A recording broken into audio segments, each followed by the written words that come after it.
네, 안녕하세요. 여러분, 브루스입니다. 저 오늘 또 3월에 읽었던 책들 소개해 드리려고 찾아왔어요. 제가 약속 잘 지키고 있죠? 한 달에 한 번씩은 적어도 찾아뵙겠다는 약속. 그러니까 1월, 2월, 이번에 3월까지 이제 이 한 분기 동안 약속을 다 지키고 있네요, 제가. 그죠? 예. 박수 좀 쳐주세요. 아, 그리고 구독과 좋아요 다시 한번 좀 부탁드리고 싶습니다. 아우, 요즘 그리고 저 날씨가 그 꽃가루 때문에 전 봄마다 이 꽃가루 알러지 때문에 굉장히 고생을 하는데 작년에 너무 고생을 했어가지고 눈 특히요.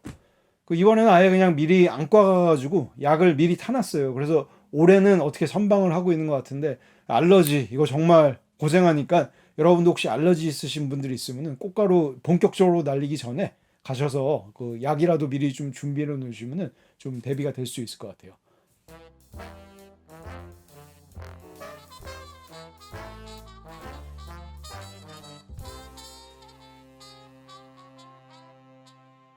여러분, 오늘은 제가 이제 3월 달에 읽은 책들을 소개를 시켜 드릴 텐데, 이게 뭐, 하나의 줄기를 관통하는 어떤 주제가 있다기보다는 좀 생각을 해봤는데, 어떤 그 사기, 어떤 심리 트릭에 넘어가지 않는 방법에 대한 그런 뭐 책들이 좀 있었던 것 같고, 제 자아 성찰을 할 수 있는 뭐 그런 책들이 있었던 것 같아요. 근데 여러 가지 짬뽕으로 되어 있기 때문에 뭐 딱히 어떤 테마가 있다고 보기는 어려울 수도 있을 것 같습니다.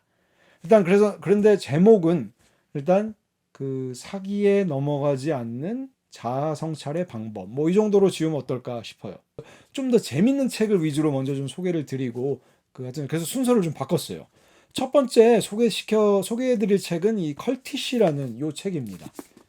광신의 언어학 컬티시라는 책이에요. 이제 그 사이비교 교주들이 어떻게 이제 사람들 꼬드겨가지고 신도로 만들고 어떤 뭐 자발적이고 열광적인 추종자로 만드는지 뭐 그런 거를 이제 그 언어학적인 측면에서 좀 담아낸 책이에요. 어떤 심리학이라기보다는 언어적인 측면에서 담아냈습니다. 물론 이 언어가 심리 트릭을 쓰는 거기 때문에 결국 심리학이라고 볼 수 있는데 이 저자가 언어학을 전공한 사람이라 언어로 이제 담아낸 것 같아요. 근데 굉장히 재밌었던 책입니다. 사람들은 이제 종교든 어떤 이념이든 어떤 사람이든 이런 데 빠져가지고 광신도가 되는 사람들이 많은데 그 메커니즘이 좀 궁금해서 저는 이 책을 좀 찾아봤던 거고요. 좀 여러분도 좀 이상하지 않으세요? 이상한 거에 빠져서 헤어나오지 못하는 사람들이 꽤 많아요. 최근에 그 넷플릭스에서 다큐멘터리가 하나 있었죠. 신이 된 사람들. 거기서 뭐 JMS, 구원파, 뭐 아가동산, 만민중앙 이런 거 다루잖아요. 그런 이제 그 사이비교 교주들이 어떤 식으로 이제 사람들을 꼬드겨서 교주가 되고 그 교세를 확장해 나간지 뭐 그런 메커니즘을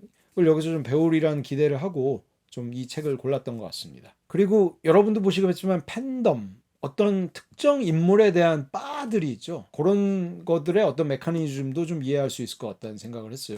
결국은 다 일맥상통하는 거잖아요. 그런 게 읽어보면은 자기 아버지가 원래 어떤 그 사이비교 캠프에 있다가 탈출한 사람이래요.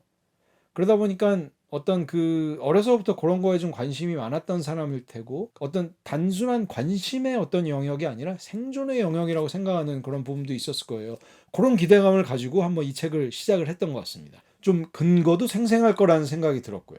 어쨌든 이 결론적으로 이 책을 읽고 나서 저는 너무 재밌게 봤어요, 이거. 저자가 이제 젊은 여성분인데 글빨이 아주 좋고 유머 감각도 굉장히 뛰어납니다. 무슨 이런 좀 무거운 주제일 수도 있는 거를 이제 뭐 여러분 혹시 아신지는 모르겠지만 빌 브라이슨이나 아니면 뭐 데이빗 세다리스 굉장히 재밌게 에세이 쓰는 분들인데 그런 느낌의 어떤 이 책이었던 것 같아요. 게다가 이 제목의 컬트라는 개념을 어떤 그 사이비 종교에만 담아낸 게 아니라 예를 들면 어떤 그 저기 그 피라미드 비즈니스 아니면 뭐 어떤 그 스포츠 뭐 요즘 보면 뭐 사이클이나 크로스핏이나 이런 것도 굉장히 그룹으로 해가지고 많이 하잖아요.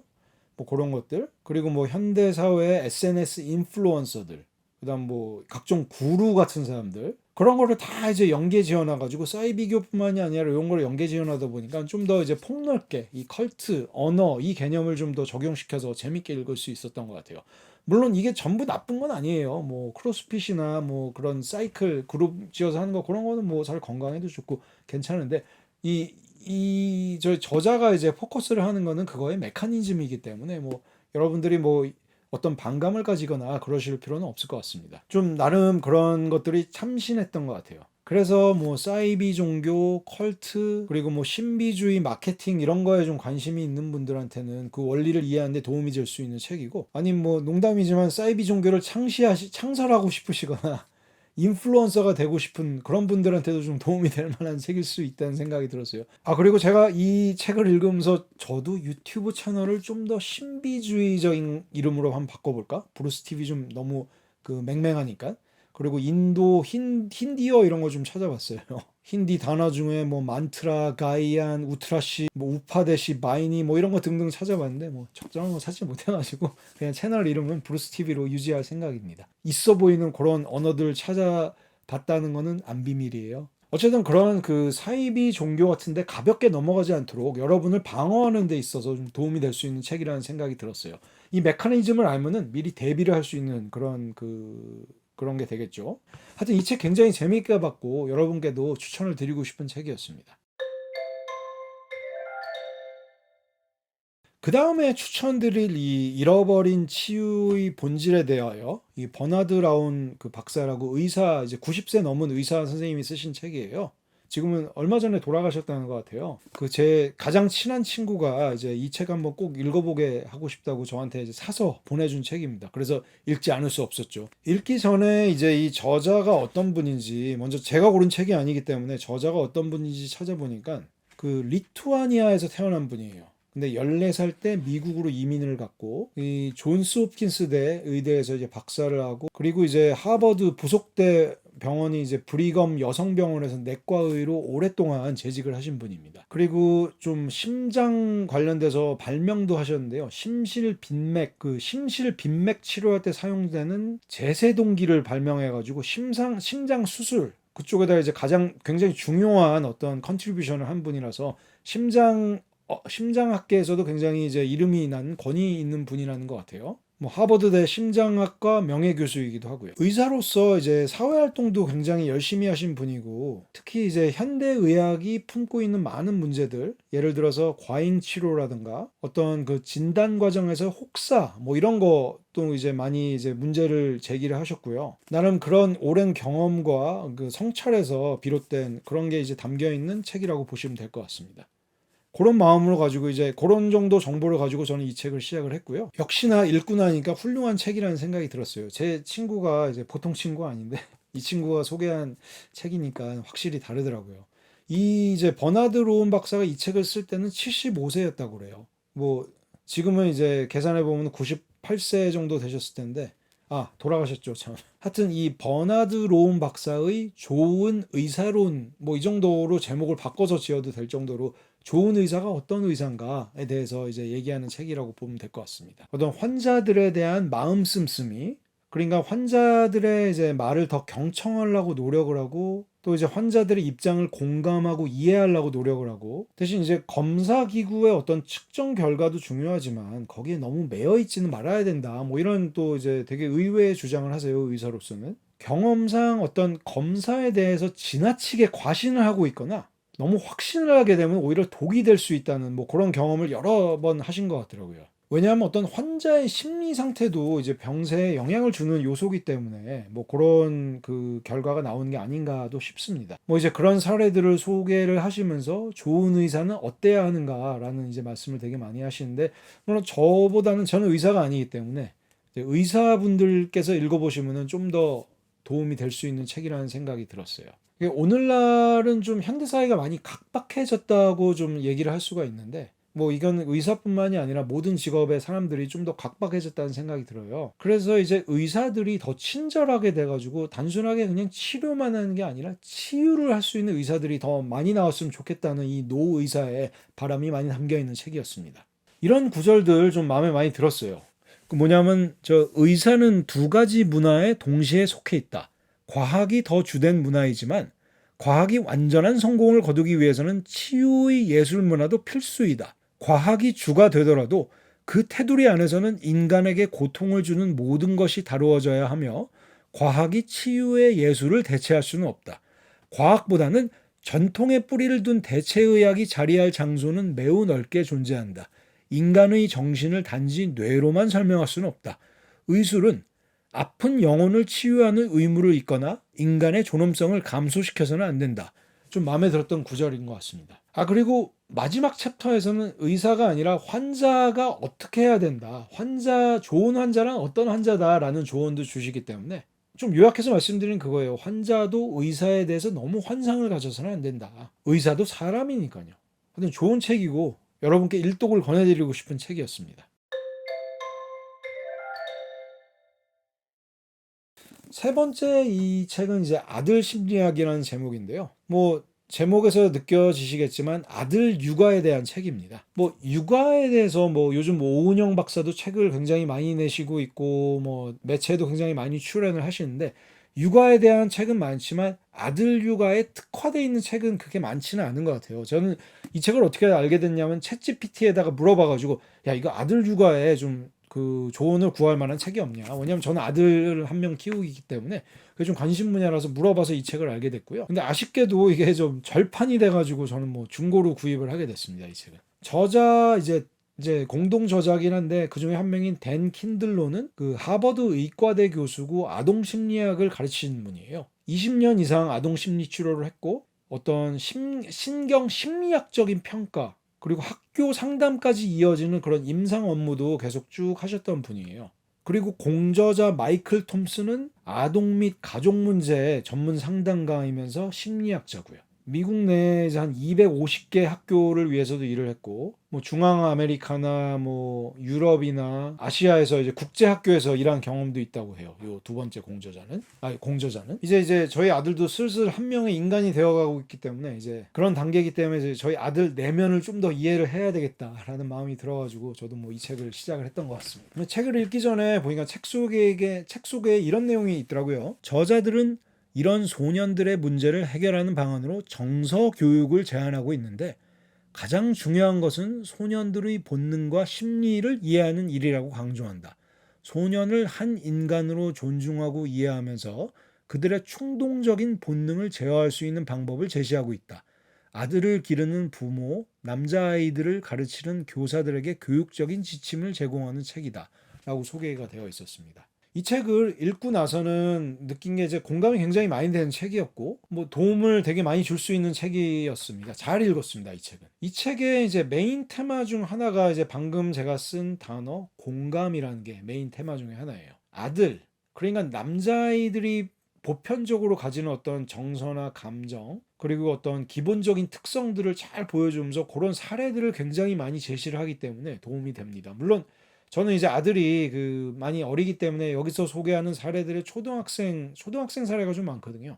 그 나이 차이가 좀 있기 때문에 정확하게 바로 도움이 되진 않지만 앞으로 참고할 만한 사례들이 굉장히 많아서 저는 좋았습니다. 특히 제가 이제 기억에 남는 부분은 이제 남자 아이들의 어떤 기본적인 특성 그리고 여자 아이들의 기본적인 특성을 이제 비교를 하면서 그 특성들을 현행 그 학교 시스템에 적용을 했을 때 나타나는 문제점들을 이제 짚어내요. 이거는 보니까 이제 미국 학교를 기준으로 쓰여지긴 했는데 그래도 한국 학교에도 이제 그대로 적용될 수 있는 부분인 것 같더라고요. 그 아이를 키우고 있는 부모라면 대부분 좀 어느 정도는 인지하고 있는 부분이겠지만 그 발달의 어떤 그 속도를 보면은 여자아이들이 남자아이들보다 조금 더 빠른 편입니다. 일반적으로. 특히 이제 언어나 표현 능력 이런 거에 있어서 여자애들이 특히 더 빠르다고 하는데 그 중에서도 감정 표현에 있어서는 물론 이건 성인 여자들도 마찬가지일 거예요. 남자아이들, 여자아이들 비교했을 때 어릴 때부터 감정 표현은 여자아이들이 월등하게 낮다고 해요. 그러다 보니까 그 어렸을 때부터 남자애들이 왜 돌발 행동도 하고 뭐 가만히 있지도 못하고 계속 뛰어다니고 이런 게 어떤 그 감정의 표현을 언어로 하기 어려운 부분이 있어가지고 그거를 이제 그런 식으로 좀 행동으로 표출하는 거라고 하는데 여자아이들의 경우는 그런 뭐 특정 감정이 들었을 때 그거를 말로 그냥 표현을 하기 때문에 표현할 수 있기 때문에 그런 이제 돌발 행동이나 가만히 있지 못하고 뭐 이런 게 좀 상대적으로 적다고 합니다. 그러니까 여자아이들은 그냥 뭐 말로 하면 되는 거거든요. 그런 거를. 굳이 그렇게 행동으로 막 이제 보여줄 필요는 없죠. 폭발적인 행동으로. 남자아이들 키워보신 분들은 잘 아실 거예요. 제가 무슨 말을 하는 건지. 그러면 그 아들의 부모들은 어떻게 해야 될까요? 어떤 감정의 표현하는 방법 뭐 이런 거를 좀 이제 잘 도와줘서 가르쳐 주면은 그게 이제 도움이 된다고 합니다. 그 감정을 그 순간 바로 언어적으로 표현하기는 어려울지언정 그 감정을 좀 이해하는 능력이라든가 그리고 상대방의 감정을 공감할 수 있는 능력은 뭐 그런 식으로 좀 키워질 수 있는 부분이라고 저자들은 얘기를 해요. 그 백날 야단 쳐봐야 그 이제 이해하기 어려운 부분이기 때문에 차라리 애가 난리칠 때는 한번 쏙 이제 따뜻하게 안아주고 잘 차근차근 설명해 주는 게 뭐 지금 당장은 이해하지 어려울지라도 반복해서 하다 보면은 결국은 좀 더 이해도가 높아지는 야단치는 것보다는 훨씬 더 낫다는 게 이제 저자들의 주장입니다. 그리고 그 학교 시스템을 한번 봐볼게요. 그 같은 학년에 여자애들이 난리를 쳐요, 남자애들이 난리를 쳐요. 난리치는 건 다 남자애들입니다. 그게 어느 정도는 학교에서의 어떤 규율이라든가 아니면 학습이라든가 이런 게 여자애들한테 맞춰져 있기 때문에 남자애들은 그 좀 더 늦어가지고 거기서 난리치고 뭐 이런 그런 그 상황들이 많이 일어날 수 있다고 해요.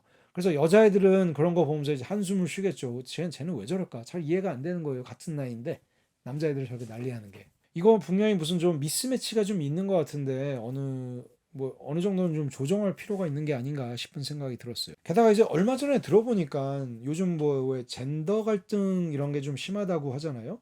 그러니까 초등학교 때부터 뭐 좀 그런 게 있어가지고 아예 그냥 같은 반인데 남자아이들, 여자아이들 학부모들이 단톡방을 아예 그냥 따로 만든대요. 그리고 거의 서로 얘기도 안 한다고 합니다. 그러니까 남자는 남자끼리, 여자는 여자끼리 뭐 이렇게 끼리끼리 식으로 이제 많이 가고 있는데 그건 좀 심각한 문제가 아닌가 싶기도 해요. 그럼 뭐 같은 반을 왜 만든지 그것도 좀 이상하고요. 아, 그리고 이 책의 많은 부분을 제가 좀 공감하고 동의를 한다고 말씀드렸지만 그래도 동의를 못하는 부분도 있었습니다, 저는.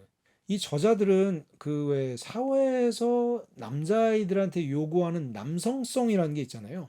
그런 걸 너무 이제 부각을 시키는 것 같더라고요. 그러니까 이제 그 남성성을 사회에서 강조하다 보니까 각종 부작용이 일어난다. 뭐 이런 식으로 좀 분석과 해석을 하는데 이제 그 뭐 사회에서 요구하는 남성성이라는 거는 후천적인 거겠죠.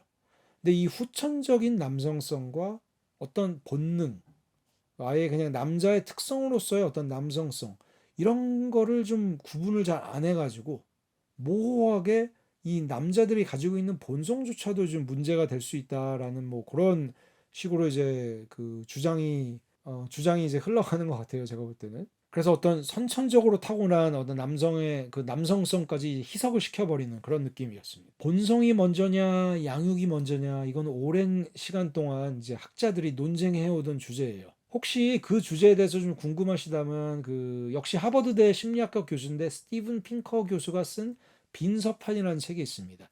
그 책 좀 뭐 벽돌책인데 1000페이지가 넘는데 하여튼 되게 재밌기 때문에 여러분 혹시 본성과 양육에 대해서 좀 궁금하시다면 그 책을 한번 찾아보시면 될 것 같고 뭐 간단하게 그 책에 그 스티븐 핑커 교수가 내리는 결론을 말씀드리면은 본성 쪽에 좀 더 손을 들어주는 거로 저는 읽었어요. 아무튼 그래도 이 아들 심리학이라는 책도 좋았습니다. 여러분 혹시 관심 있으시다면 한번 찾아서 물론 지금 중고밖에 없지만 웃돈 주고 사야 될지도 몰라요. 한번 읽어보시고 이 정도로 이 책에 대해서는 뭐 제 소개를 마치도록 하겠습니다.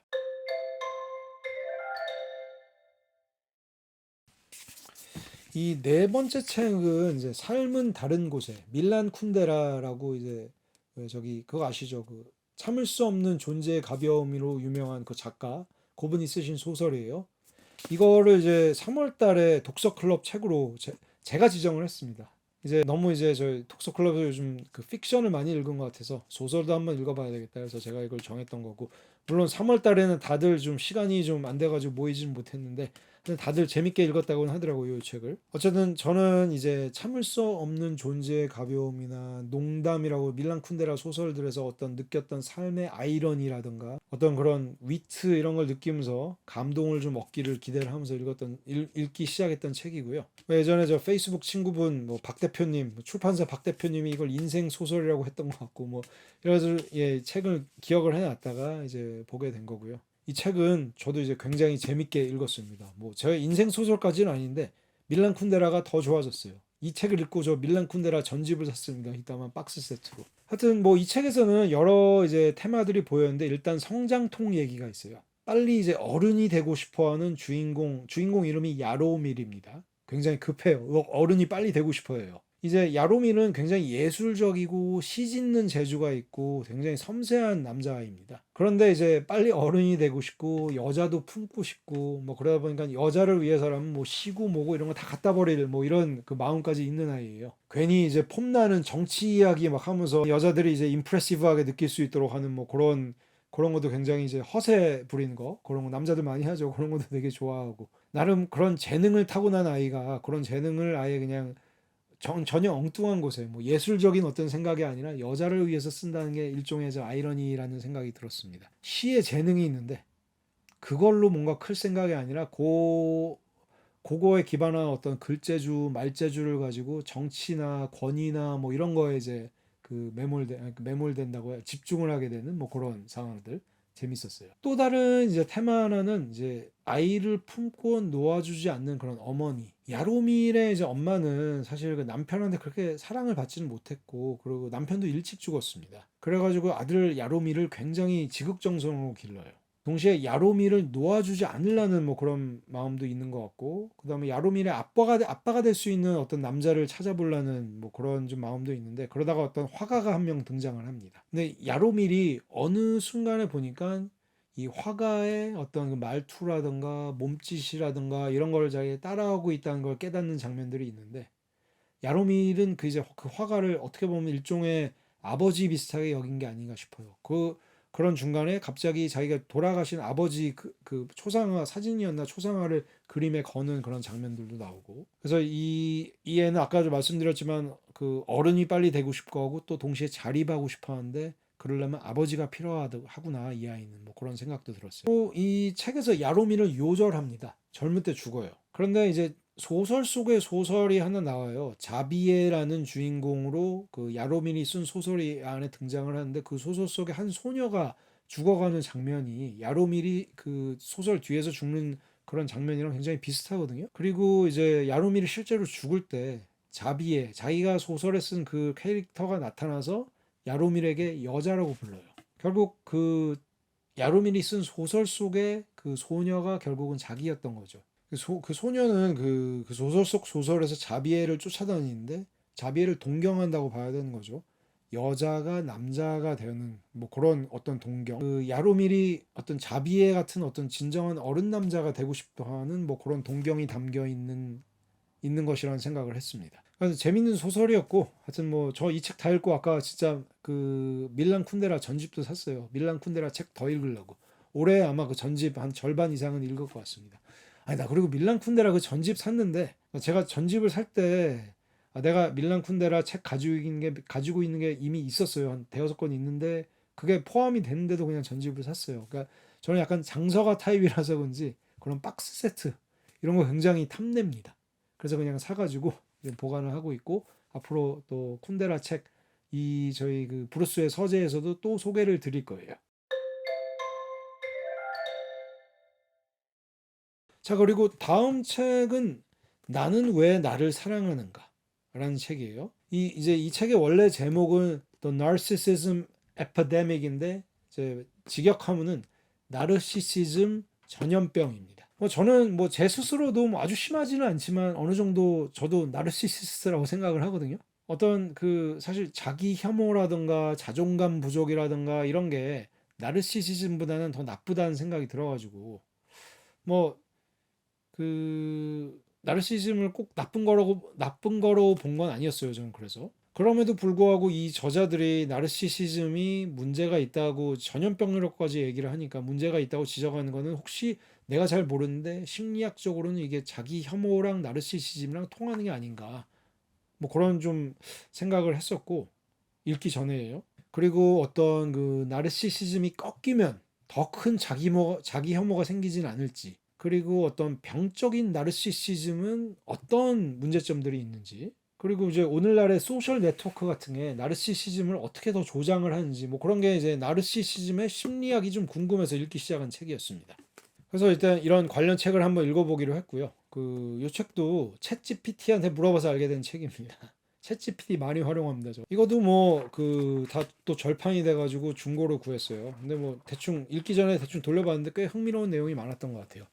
자, 그럼 이 책을 읽고 나서 어땠느냐? 현대 사회에 나르시시즘이 굉장히 만연해 있다는 것을 인지를 하게 됐습니다. 그리고 이 저자들이 이거를 뭐 전염병이나 아니면 뭐 바이러스로까지 부르는데 그럴 만하다는 생각도 좀 들었어요. 문제점들이 굉장히 많습니다. 그 문제점들을 좀 폭넓게 살펴보는데 도움을 준 책이었고요. 그리고 역시나 이제 나르시시즘은 누구나 조금씩은 가지고 있는 거라고 저자들도 얘기해요. 이제 이게 너무 지나치면은 문제가 된다는 게 이제 요입니다. 그리고 이 책에서는 다양한 각도에서 나르시시즘을 조장하는 그런 사회들의 일면들을 많이 보여줍니다. 뭐 이게 인터넷도 그렇고, 그다음에 뭐 연예인 사회도 그렇고, 뭐 여러 가지 그 요인들이 있어요.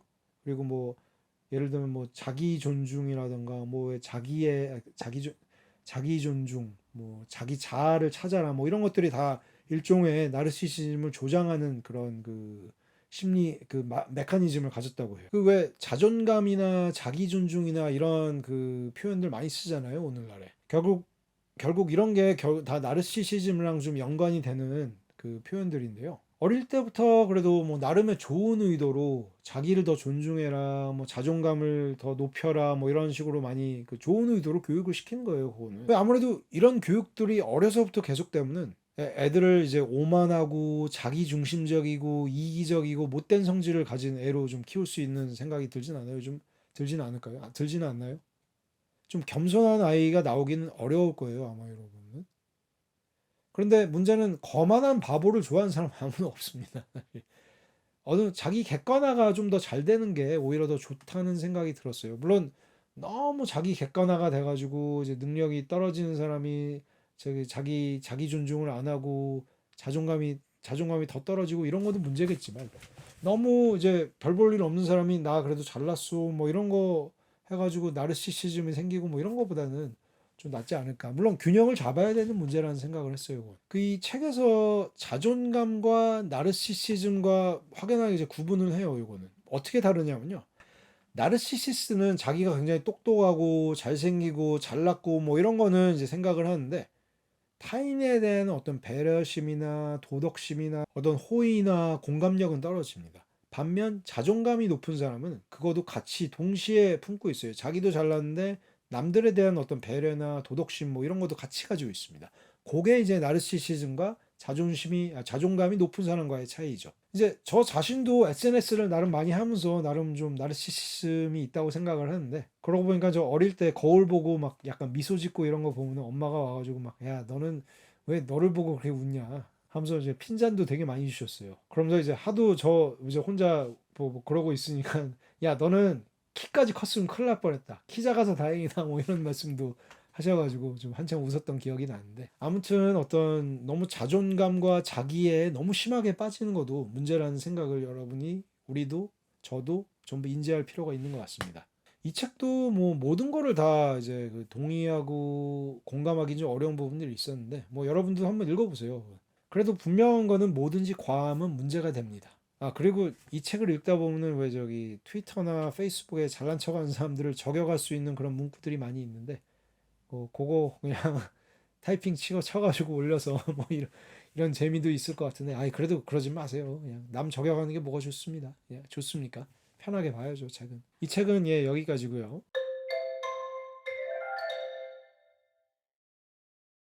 예, 오늘 저 마지막 소개해드릴 책은 요거는 그러니까 재미없으니까 여러분 그냥 그 방송 끄셔도 돼요. 저 읽었으니까 그래도 아까워서 소개는 드릴 텐데, 이 공급망 관리라는 책입니다. 서플라이 체인 매니지먼트. 저번에 말씀드렸나요? 하버드 비즈니스 리뷰 책을 이제 꼭 정기적으로 보겠다 해가지고 이번 달은 요거를 본 거예요. 공급망 관리. 근데 이 서플라이 체인 매니지먼트 SCM 이거는 제가 크게 뭐 원래부터 관심이 있는 분야가 아니라서 일단 그 관련 책들을 별로 읽어본 적이 없어요. 제가 그래서 좀 약간 생소한 분야이기도 했는데, 어쨌든 SCM이라는 거는 회사가 잘 돌아가고 경쟁력을 갖추려면 반드시 필요한 분야입니다. 그래서 이런 서플라이 체인 매니지먼트 그런 시스템은 웬만한 제조회사라면 다 잘 갖추고 있어요. 과거에 이제 그 스티브 잡스가 애플에 복귀했을 때 CEO로 제일 먼저 손을 댄 것도 SCM이라고 해요. 애플의 SCM. 그리고 현재 애플 그 CEO 팀 쿡 있죠?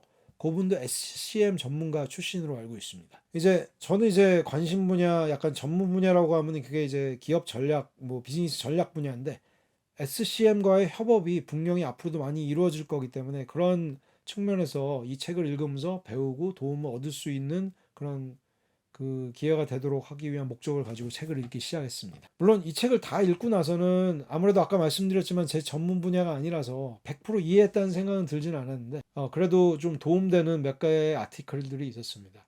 뭐냐면은 그 첫 번째 그 챕터 1 생산적인 협업 모델 만들기, 그 네 번째 거 공급망 관리의 도전 과제, 다섯 번째 트리플 A 공급망 구축하기, 그 한 세 개 정도 저한테 좀 흥미로웠어요.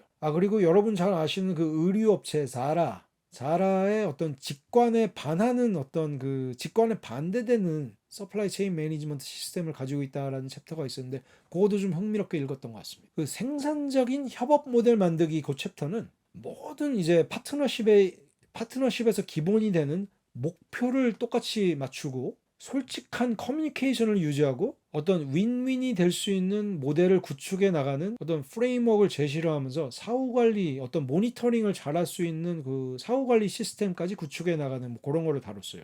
그런 시스템의 구축이 굉장히 중요한데 어쨌든 기본 컨셉은 굉장히 오픈 마인드로 대화를 해야 어떤 윈윈의 분야를 찾을 수가 있다. 목표를 일치시킬 수가 있다. 뭐 이런 포인트인 것 같아요. 뭐 그런 게 이제 기본적으로 전제가 되어야 되는 거고, 그거는 뭐 SCM뿐만이 아니라 다른 분야의 협업에서도 마찬가지라고 생각을 합니다. 공급망 관리의 주요 도전 과제. 공급망 관리의 도전 과제 이 챕터는 이제 여러 명의 이제 SCM 관련 전문가가 나와가지고 토론과 토의를 하는 그 어떤 형식의 그런 글이었어요. 어떤 SCM 관련된 여러 주제에 대해서 발표를 하는데 굉장히 여기서 좀 중요하게 제가 봤던 거는 뭐 기본적으로 모든 사람이 다 동의하는 분야인데 아무리 이제 기술이 발전하고 뭐 IT 기술 같은 거요 그런 걸 발전을 하더라도 결국은 그걸 운영하는 사람이 더 핵심이다라는 주장은 전부 동의를 하더라고요. 아무래도 그렇죠. 뭐 시스템이나 툴보다는 사람 그 자체죠. 챗GPT 같은 좋은 AI 시스템이 나오더라도 그 AI 시스템 그냥 혼자서 놔둬서는 잘 활용이 안 됩니다. 어떤 사람이 어떻게 활용하느냐가 더 중요한 거죠. 뭐 사람마다 챗GPT한테 하는 질문들이 다를 테니까요. 질문을 잘한 사람들이 더 잘 활용을 하게 되는 겁니다. 그리고 트리플 A 공급망 구축하기. 이 챕터는 이 트리플 A가 뭐 한우 뭐 트리플 A 등급처럼 뭐 좋은 등급 뭐 이런 거 얘기하는 게 아니고요. 세 가지 A를 얘기하는 거였어요. Agile, 기민성, Adaptable, 적응, Aligned, 정렬 이렇게 세 가지입니다. 물론 뭐 결론적으로 이렇게 해야 뭐 최고의 서플라이 체인이 되는 거니까 뭐 최고 등급이 맞긴 하네요. 어쨌든 이 세 가지 요소들이 잘 결합이 돼가지고 시장이나 어떤 산업의 변화에 빠르게 이제 대응할 수 있는 뭐 그런 시스템을 갖추는 게 이제 굉장히 이 트리플 A 그 공급망 시스템의 핵심이라고 볼 수 있습니다. 자라의 이제 공급망 모델은 챕터 3에 소개가 되어 있는데요. 그걸 쓰신 분은 이제 자라가 가지고 있는 어떤 차별성이나 경쟁력을 자라가 가지고 있는 그런 독특한 공급망 구조에서 찾는 걸로 보여집니다. 우선 커뮤니케이션. 보통 커뮤니케이션이 열려야 된다고 얘기 많이 하는데 자라는 폐쇄적이라고 합니다. 그래서 더 운영을 빨리 할 수 있다. 뭐 그런 얘기를 해요. 뭐냐 하면은 오픈 커뮤니케이션은 굉장히 빠르게 모니터링을 할 수 있고 정보도 굉장히 그 플로우가 빠르지만 잡음이 많아집니다. 그렇기 때문에 폐쇄적인 거는 오히려 더 효율적으로 자기가 포커스하고 있는 거에 맞춰가지고 더 빠르게 이제 대응을 할 수 있다는 그런 장점들이 있어요. 중간에 어떤 그 관료적인 어떤 뭐 정보가 흐르고 뭐 의사결정을 하다 보면 관료주의적인 게 들어갈 수밖에 없기 때문에 그런 것도 폐쇄적인 데서는 없고 간소화가 되는 거죠. 물론 폐쇄적이기 때문에 각각 분야의 전문 그 담당 인력이 있으면 비용은 더 들어갑니다. 그럼에도 불구하고 자라는 거기서 더 많은 수익을 만들어내기 때문에 오히려 더 낫다라는 게 이제 이 자라의 특징이었어요. 그 외에도 이제 자라는 뭐 리듬을 엄수한다. 그리고 뭐 자산을 수단으로서 활용한다. 뭐 이런 원칙들도 있었는데 혹시 관심이 있으신 분들은 이 책을 한번 읽어보시기 바랍니다. 그리고 이 책은 보니까 그 사례로 드는 게 이제 일본 자동차 회사가 많이 나와요. 도요다나 혼다. 역시 일본은 서플라이 체인 강국인 것 같습니다. 어떻게 여러분 오늘 저 영상 좀 도움이 되셨는지요? 예, 열심히 얘기를 했는데 이것도 편집하려면 시간이 오래 걸리겠네요. 예, 근데 감사드리고요. 저는 다음 달에 다시 찾아뵙도록 하겠습니다. 감사합니다. 여러분 다시 한번 구독과 좋아요 부탁드릴게요. 감사합니다.